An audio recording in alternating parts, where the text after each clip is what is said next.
그가 한 사람을 앞서 보내셨으며 요셉이 종으로 팔렸도다.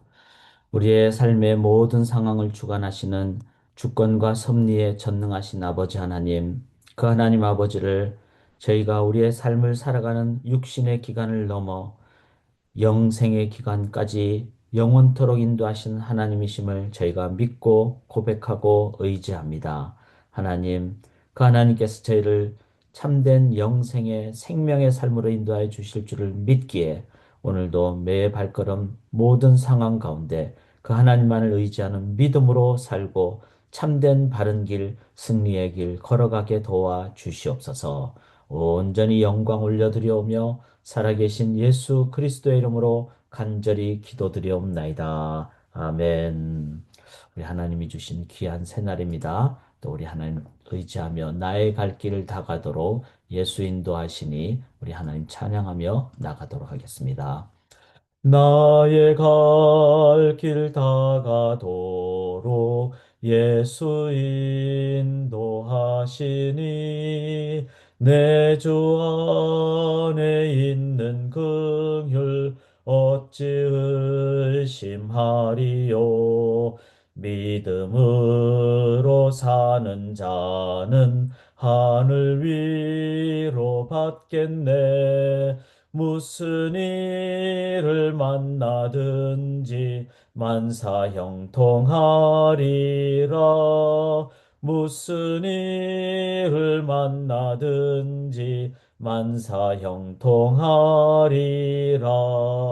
나의 갈 길 다가도록 예수 인도하시니 어려운 일 당한 때도 족한 은혜 주시네. 나는 심히 고단하고 영혼 매우 가라나 나의 앞에 반석에서 샘물 나게 하시네. 나의 앞에 반석에서 샘물 나게 하시네. 나의 갈 길 다가도록 예수 인도하시니 그의 사랑 어찌 큰지 말로 할 수 없도다.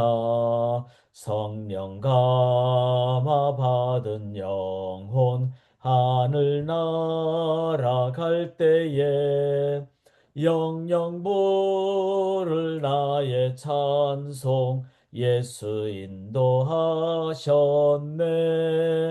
영영 부를 나의 찬송 예수 인도하셨네.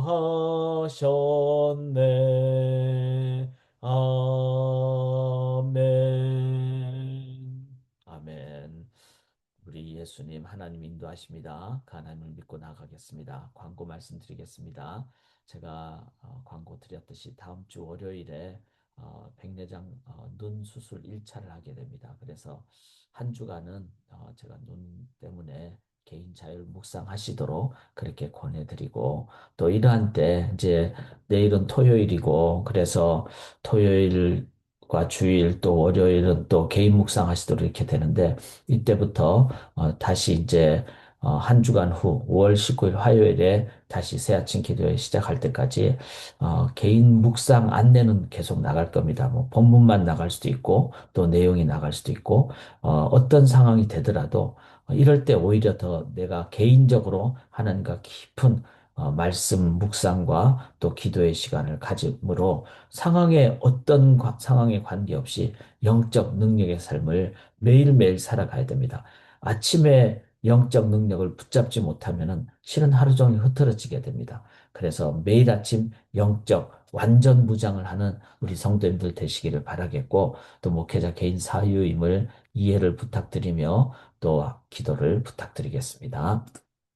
자, 오늘 본문에서 이제 요셉이 형들로부터 이제 핍박을 받고 구덩이에 빠지고 또 애국까지 끌려가게 되는 그런 장면이 되겠습니다.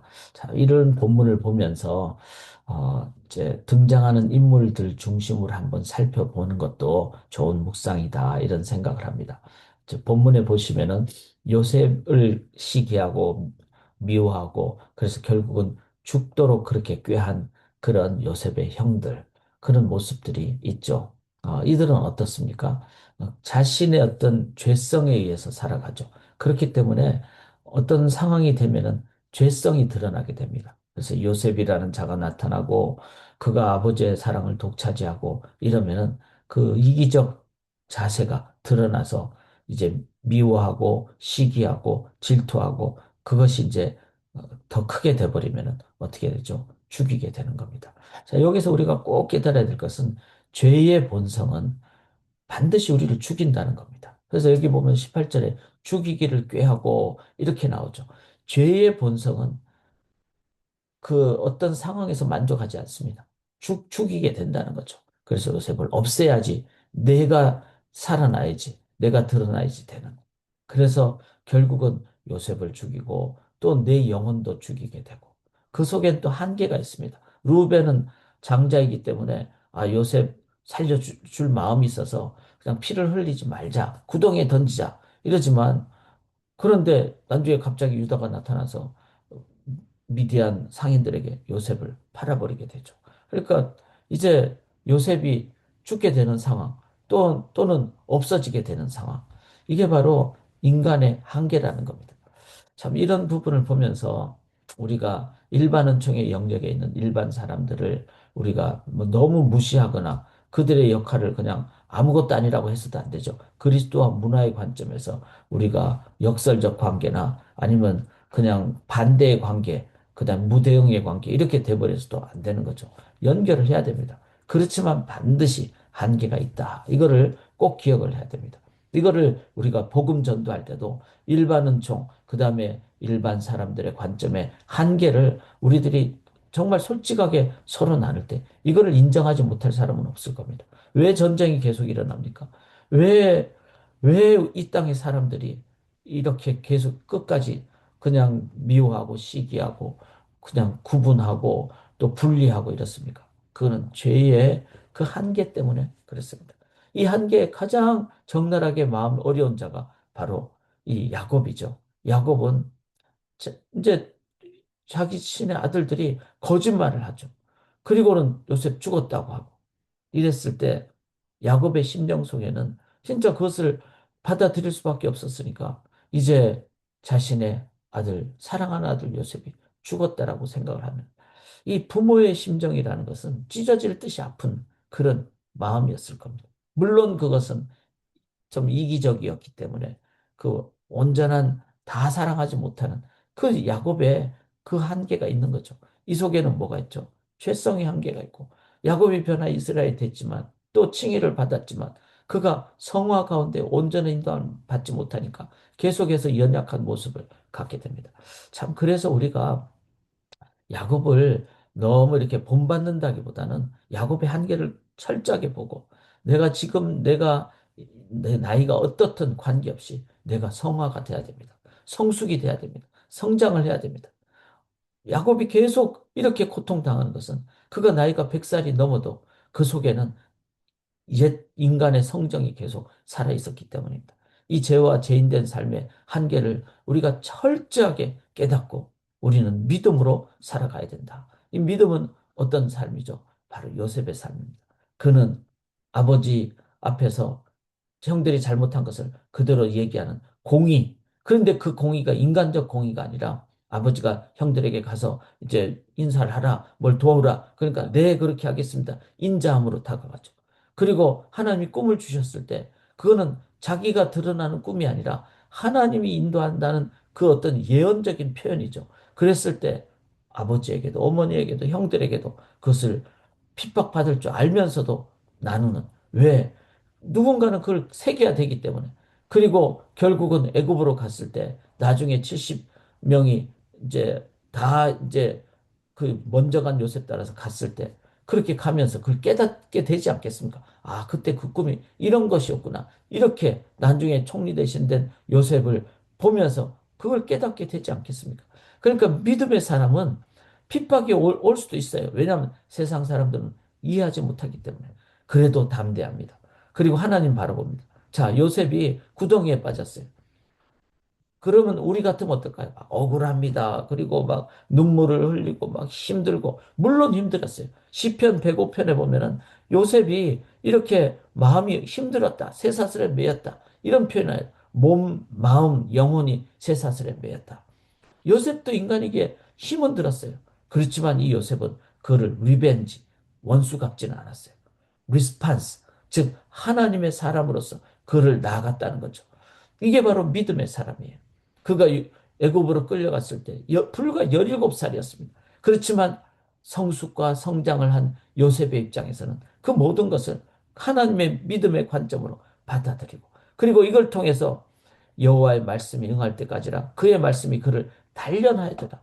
요셉은 어릴 때부터 이 성화를 잘 받아서 그래서 17살이 끌려갔지만 또 그를 안가품하지 않고 하나님의 말씀으로 연단을 받으니까 훨씬 더 빨리 성장해서 요셉이 총리 대신도 빨리 되고 자, 우리가 본받아야 될 모델은 바로 이 야곱의 모델이라기보다 야곱도 중요합니다. 그렇지만 요셉의 모델, 즉 하나님 의지함으로 하나님의 인도하심에 연단받고 성장을 빨리한 그런 저희들이 되는. 왜 그렇죠?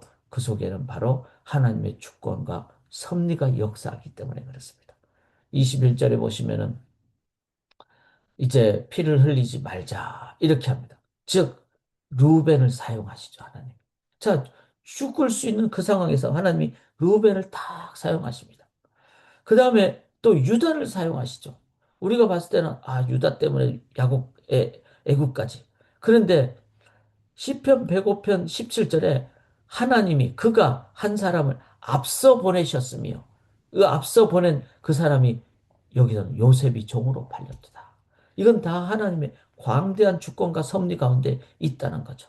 사랑하는 여러분, 우리는 짧은 이 생애만 딱 우리가 놓고 보면은 내가 이렇게까지 기도했는데 왜 이 병 안 낫게 하십니까? 내가 이렇게 기도했는데 하나님 나를 왜 이렇게 늦게까지 머무르게 하십니까? 우리가 그렇게 불평할 수 있습니다. 그런데 넓은 관점에서 보면요. 하나님은 다 뜻이 계십니다. 믿음으로 하나님 의지하고 나갔을 때 우리가 애굽으로 끌려가는 것도 구덩이에 빠지는 것도 심지어는 죽는 것도 자 죽음이 끝이 아니잖아요. 죽음을 넘어 부활로 인도함을 받잖아요. 그래서 믿음이 좀 연약할 때는 불평이 나올 수도 있고 힘은 들 수도 있지만 내가 강력한 믿음으로 즉 강력하다는 건 내가 강력해지는 게 아니라 하나님을 온전히 붙잡으실 때 그때 어떤 상황이 되더라도 이것이 하나님의 인도하심이라는 믿음의 눈을 바라보고 확인이 되신다면 또 그렇게 내가 믿음으로 기도했다면 우리들은 심지어는 애굽으로 끌려가는 그, 소위 말해서 수레바퀴 그 감옥의 위에서도, 감옥 안에서도, 심지어는 죽음의 상황 앞에서도 우리는 믿음의 눈으로 새하늘과 새 땅에 다시 오실 주님 앞에서 볼 그날을 기억하면서 믿음으로 오늘도 매 발걸음 살아가실 때 우리 하나님께서 우리를 들어서 하나님 나라 그 선포로 건설의 도구로 사용하여 주실 줄 믿습니다. 모든 상황 속에서 승리케 하는 산 믿음으로 오늘도 살아가심으로 매 발걸음 승리하시고 하나님 증거하시는 삶 사시기를 주님의 이름으로 간절히 기원합니다. 살아계신 하나님 매 발걸음 주님만 온전히 의지하며 믿음으로 살기를 원합니다. 믿음으로 이 길 매 발걸음 걸어가므로 하나님께 영광, 이 땅에 하나님 살아계심을 증거하는 삶 살게 도와 주시옵소서. 믿사오며 예수님 이름으로 기도드리옵나이다. 아멘.